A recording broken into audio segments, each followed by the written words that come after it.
DCM DKShi ಕೇಂದ್ರ ಸಚಿವ HDK ಮಧ್ಯೆ ಮಾತಿನ ಯುದ್ಧ ನಡೀತಾ ಇದೆಯಾ ಅಂತ ದಳಪತಿ ಎಚ್ಡಿಕೆಗೆ ಡಿಸಿಎಂ ಡಿಕೆ ಹಿಗ್ಗಾಮುಗ್ಗಾ ಚಾರ್ಜ್ ತೆಗೆದುಕೊಂಡಿದ್ದಾರೆ.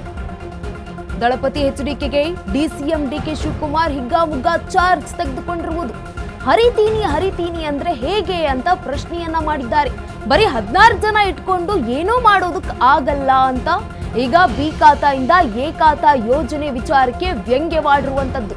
ಅಧಿಕಾರ ಕೊಟ್ಟಾಗ ನಿನ್ ಕೈಯಲ್ಲಿ ಏನೂ ಮಾಡೋದಕ್ಕೆ ಆಗ್ಲಿಲ್ಲ, ಕೊಟ್ಟ ಕುದುರೆಯನ್ನ ಏರ್ದವನು ವೀರನೂ ಅಲ್ಲ ಶೂರನೂ ಅಲ್ಲ ಅಂತ ಹೇಳಿರುವಂತದ್ದು. ವಿಧಾನಸಭೆಯಲ್ಲಿ ಜೆಡಿಎಸ್ ಶಾಸಕರು ಬಡವರ ಬಗ್ಗೆ ಮಾತನಾಡಲ್ಲ, ನಿಮ್ಮಲ್ಲಿರುವಂತಹ ಸಮಸ್ಯೆ ಬಗೆಹರಿಸಿಕೊಳ್ಳಲು ನಿಮಗೆ ಟೈಮೇ ಇಲ್ಲ ಅಂತ ಹೇಳಿದ್ದಾರೆ.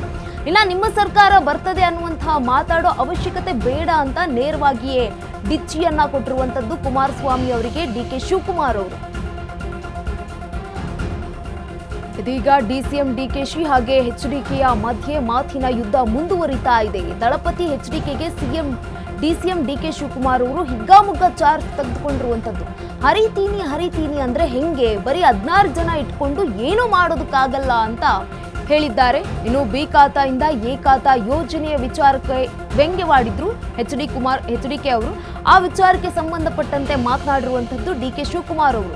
ಕೊಟ್ಟ ಕುದುರೆಯನ್ನ ಏರದವನು ವೀರನೂ ಅಲ್ಲ ಶೂರನೂ ಅಲ್ಲ. ವಿಧಾನಸಭೆಯಲ್ಲಿ ಜೆಡಿಎಸ್ ಶಾಸಕರು ಬಡವರ ಬಗ್ಗೆ ಮಾತನಾಡಲು ಆಗಿಲ್ಲ, ನಿಮ್ಮ ಬಳಿಯಲ್ಲಿ ಇರುವಂತಹ ಸಮಸ್ಯೆಯನ್ನ ಮೊದಲು ಬಗೆಹರಿಸಿಕೊಳ್ಳಿ ಅಂತ ಸಲಹೆಯನ್ನ ನೀಡಿದ್ದಾರೆ. ಕೌಂಟರ್ ಕೊಟ್ಟಿದ್ದಾರೆ ಎಚ್ಡಿಕೆ ಅವರಿಗೆ ಡಿಸಿಎಂ ಡಿಕೆ ಶಿವಕುಮಾರ್ ಅವರು. ನೀವು ಯಾರು ದುಡ್ಡು ಕಟ್ಟಕ್ಕೆ ಹೋಗ್ಬೇಡಿ, ನಾವು ಬಂದು ಮಾಡ್ತೀವಿ ಅಂತ ಪಾಪ ಮಾತಾಡಿದ್ದಾರೆ. ಅದಕ್ಕೆ ಹಿಂದೆನೇ ನಾನು ಉತ್ತರವನ್ನು ಹೇಳಿದ್ದೇನೆ.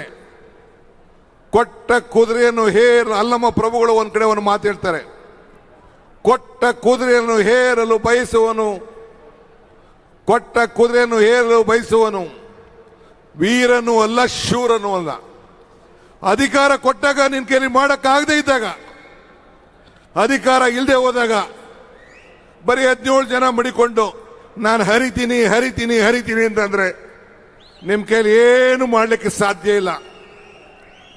ನಿಮ್ಮ ಶಾಸಕರು ವಿಧಾನಸಭೆಯಲ್ಲಿ ಒಬ್ರು ಕೂಡ ಈ ಬಡವರ ಬಗ್ಗೆ ಒಂದಿನ ಮಾತಾಡಕ್ಕಾಗಿಲ್ಲ. ನಿಮ್ಮಲ್ಲಿರುವಂತಹ ಸಮಸ್ಯೆ ಬಗ್ಗೆ ಬಗೆಹರಿಸ್ಕೊಳ್ಳಕ್ಕೆ ನಿಮ್ಮ ಹತ್ರ ಟೈಮ್ ಇಲ್ಲ. ಇನ್ನು ಸರ್ಕಾರ ಬರ್ತದೆ ಅನ್ನೋ ಮಾತಾಡೋಂಥ ಅವಶ್ಯಕತೆ ಬೇಡ. ಈ ರಾಜ್ಯದ ಜನತೆ ಬಿಜೆಪಿಗೆ ಒಂದು ದೊಡ್ಡ ಅವಕಾಶ ಪಾರ್ಲಿಮೆಂಟ್ ಅಲ್ಲಿ ಕೊಟ್ಟರು. ನೀವು ಯಾರು ದುಡ್ಡು ಕಟ್ಟಕ್ಕೆ ಹೋಗ್ಬೇಡಿ, ನಾವು ಬಂದು ಮಾಡ್ತೀವಿ ಅಂತ ಪಾಪ ಮಾತಾಡಿದ್ದಾರೆ. ಅದಕ್ಕೆ ಹಿಂದೆನೇ ನಾನು ಉತ್ತರವನ್ನು ಹೇಳಿದ್ದೇನೆ. ಕೊಟ್ಟ ಕುದುರೆಯನ್ನು ಅಲ್ಲಮ್ಮ ಪ್ರಭುಗಳು ಒಂದ್ ಕಡೆ ಒಂದು ಮಾತು ಹೇಳ್ತಾರೆ, ಕೊಟ್ಟ ಕುದುರೆ. ವಿಧಾನಸಭೆಯಲ್ಲಿ ಇದೀಗ ಜೆಡಿಎಸ್ನ ಶಾಸಕರು ಬಡವರ ಬಗ್ಗೆ ಮಾತನಾಡೋದಕ್ಕಾಗಿಲ್ಲ, ನಿಮ್ಮಲ್ಲಿರುವಂತಹ ಸಮಸ್ಯೆಗಳನ್ನ ಮೊದಲು ಬಗೆಹರಿಸಿಕೊಳ್ಳಿ, ನಿಮ್ಮ ಸರ್ಕಾರ ಬರುತ್ತೆ ಅನ್ನುವಂತಹ ಮಾತಾಡೋ ಅವಶ್ಯಕತೆನೂ ನಿಮ್ಗಿಲ್ಲ ಅಂತ ದಳಪತಿ ಕುಮಾರಸ್ವಾಮಿ ಅವರ ವಿರುದ್ಧ ಈಗ ಡಿಸಿಎಂ ಡಿಕೆ ಶಿವಕುಮಾರ್ ಅವರು ಕೌಂಟರ್ ಅನ್ನ ಕೊಟ್ಟಿದ್ದಾರೆ. ಕೊಟ್ಟ ಕುದುರೆಯನ್ನ ಏರದವನು ವೀರನೂ ಅಲ್ಲ ಶೂರನೂ ಅಲ್ಲ ಅಂತ ಹಿಗ್ಗಾಮುಗ್ಗಾ ಚಾರ್ಜ್ ತೆಗೆದುಕೊಂಡಿರುವಂತದ್ದು.